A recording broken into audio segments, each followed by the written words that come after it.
내가 이스라엘의 11조를 레위 자손에게 기업으로 다 주어서 그들이 하는 일, 곧 회막에서 하는 일을 갚나니 이후로는 이스라엘 자손이 회막에 가까이 하지 말 것이라 죄값으로 죽을까 하노라.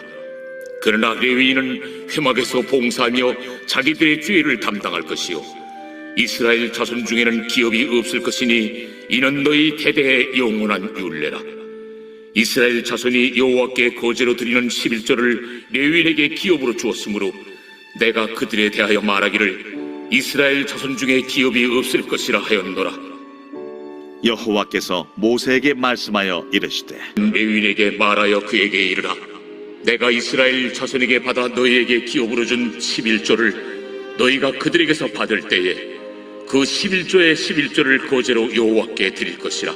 내가 너희의 거제물을 타작마당에서 드리는 곡물과 포도즙 틀에서 드리는 즙같이 여기리니 너희는 이스라엘 자손에게서 받는 모든 것의 11조 중에서 여호와께 거제로 드리고 여호와께 드린 그 거제물은 제사장 아론에게로 돌리되 너희가 받은 모든 헌물 중에서 너희는 그 아름다운 것 곧 거룩하게 한 부분을 가져다가 여호와께 거제로 드릴지니라. 이러므로 너는 그들에게 이르라. 너희가 그 중에서 아름다운 것을 가져다가 드리고 남은 것은 너희 레위인에게는 타작마당의 소출과 포도즙 틀의 소출같이 되리니 너희와 너희의 권속이 어디서든지 이것을 먹을 수 있음은 이는 회막에서 일한 너희의 보수임이니라. 너희가 그중 아름다운 것을 받들어 드린즉 이로 말미암아 죄를 담당하지 아니할 것이나 너희는 이스라엘 자손의 성문을 더럽히지 말라. 그리하여야 죽지 아니하리라.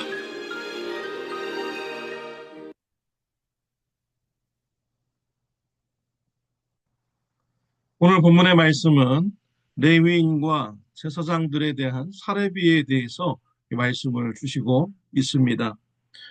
가나안 땅에 들어가면 이스라엘의 11지파들은 땅을 분깃으로 받게 됩니다.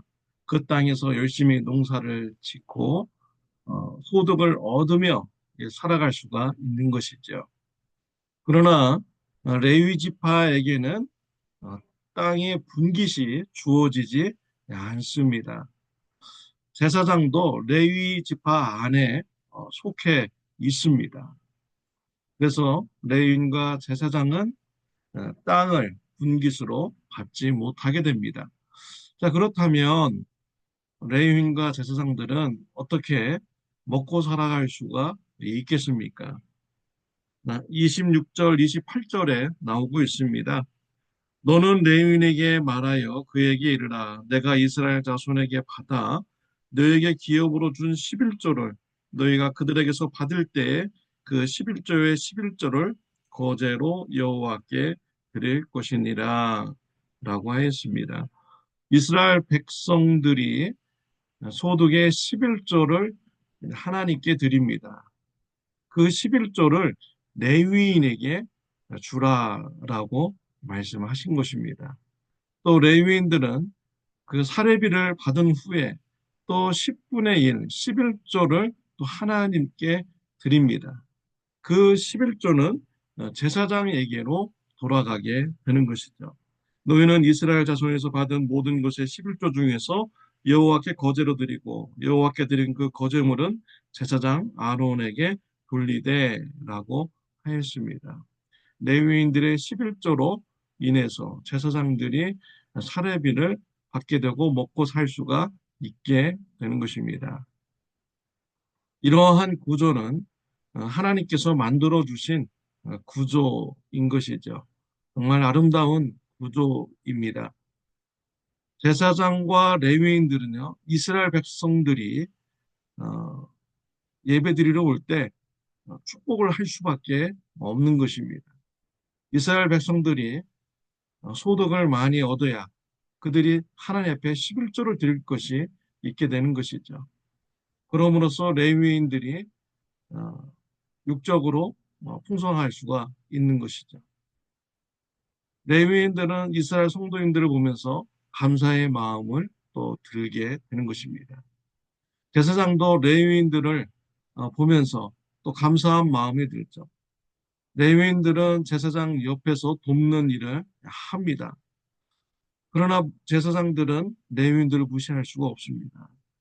레위인들이 11조를 드림으로써 제사장들의 그런 육적인 필요를 공급받기 때문이죠.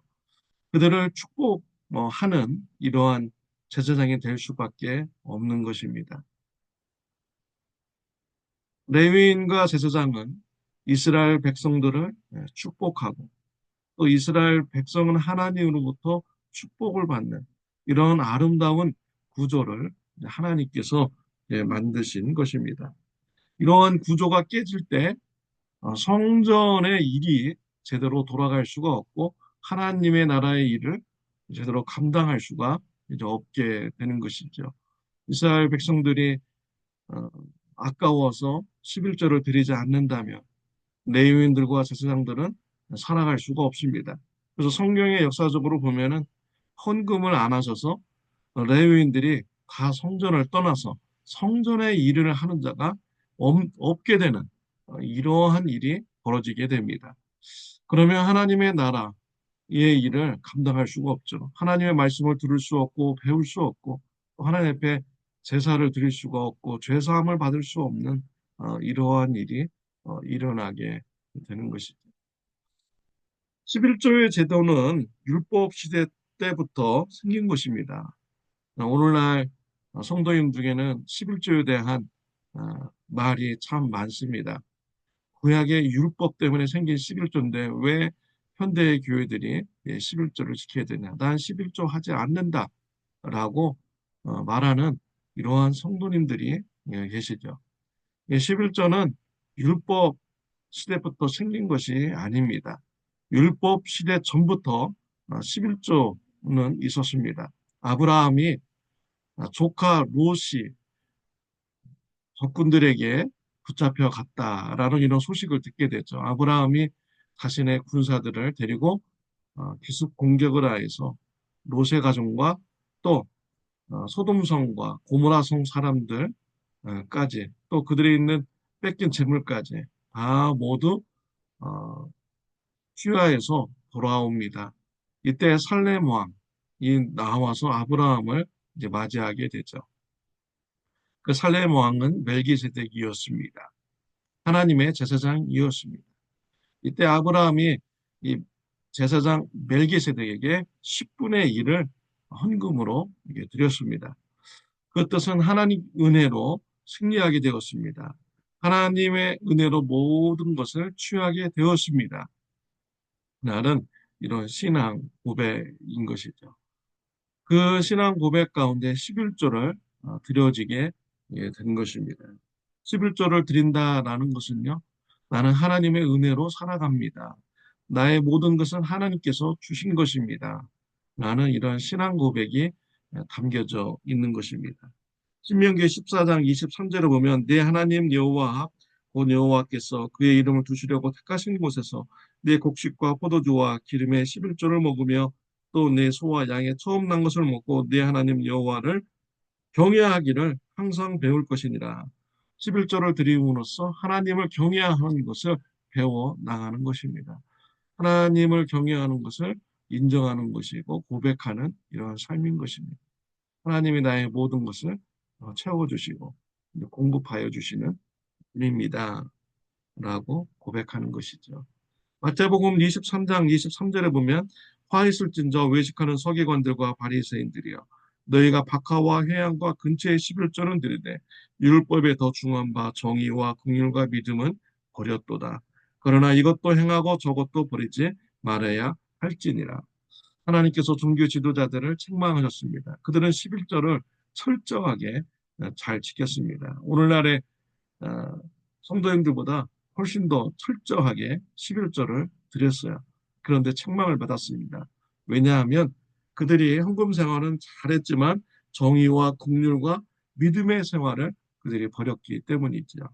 예수님께서는 이것도 행하고 저것도 버리지 말아야 할지니라. 11조도 드리면서 또한 정의와 긍휼과 믿음의 삶을 살라라고 말씀해 주고 있습니다. 예수님께서 11조를 인정하시는 이런 말씀인 것이죠. 또 고린도전서 9장 14절 15절을 보면 이와 같이 주께서도 복음을 전하는 자들이 복음으로 말미암아 살리라 명하셨느니라.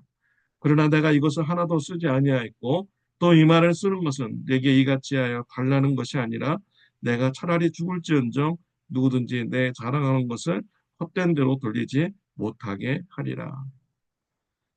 사도 바울은 자비량 선교사였습니다. 자기가 텐트 메이커를 하면서 어, 먹고 사는 이러한 것을 이제 얻게 되었죠.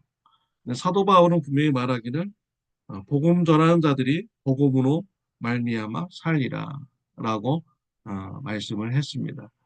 복음을 전하는 자들 어, 복음으로 말미암아 살게 되는 것이 당연한 일이다라고 말씀을 한 것이죠. 고린도후서 9장 7절을 보면 각각 그 마음에 정한 대로 할 것이요 인색함으로나 억지로 하지 말지니 하나님은 즐겨내는 자를 사랑하시느니라. 하나님 앞에 헌금할 때는 인색함으로 또 억지로 하지 말라고 하셨습니다. 즐겨내는 자를 하나님은 사랑하십니다. 하나님께 헌금하시는 거 즐거워하고 기뻐하는 가운데 하는 것을 우리 하나님께서 좋아하시고 인정하여 주십니다. 억지로 하는 헌금은 차라리 하지 않는 것이 더 낫습니다. 말라기의 3장 10절 말씀에 보면요. 만군의 여호와가 이르노라 너의 온전한 11조를 창고에 들여 나의 집에 양식이 있게 하고 그것으로 나를 시험하여 내가 하늘 문을 열고 너에게 복을 쌓을 곳이 없도록 붙지 아니하나 보라. 11조를 드리면서 하나님께서 축복하시는지 축복하지 않는지 시험하여 보라 라고 말씀을 하셨습니다. 믿음으로 하나님 앞에 헌금하는 자 하나님께서 축복하여 주십니다. 하나님께서 축복하지 않으면 헌금하지 마시기를 바랍니다. 마태복음 6장 20절 21절을 보면 오직 너희를 위하여 보물을 하늘에 쌓아두라. 거기는 좀이나 등록이 헤아지 못하며 도둑이 구멍을 뚫지도 못하고 도둑질도 못하느니라. 내 보물이 있는 그곳에는 네 마음도 있느니라 라고 했습니다. 보물이 있는 그곳에 내 마음도 있느니라. 하나님 나라의 마음이 가득한 자는 그 보물이 어디로 가겠습니까?